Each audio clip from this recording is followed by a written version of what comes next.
மயிலாடுதுறை மாவட்டம் குத்தாலம் தாலுகா அறிவலூர் கிராமம் மேலத்தெருவில் எழுந்தருளி அருள்பாலித்து வரும் ஸ்ரீ பொன்னம்மாள் காளியம்மன் ஆலய மகா கும்பாபிஷேகம் வெகு விமர்சையாக நடைபெற்றது.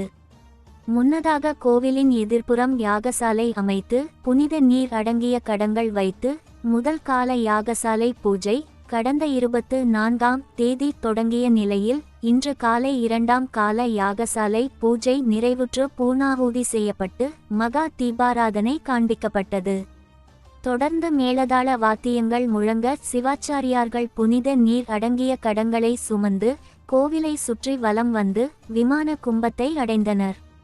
அங்கு வேத விற்பனர்கள் வேத மந்திரங்கள் ஓத புனித நீர் கோபுர கலசம் மீது ஊற்றப்பட்டு மகா கும்பாபிஷேகம் விமர்சையாக நடைபெற்றது. தொடர்ந்து மூலவருக்கும் புனித நீர் ஊற்றப்பட்டு அபிஷேகம் செய்யப்பட்டு மகா தீபாராதனை காண்பிக்கப்பட்டது.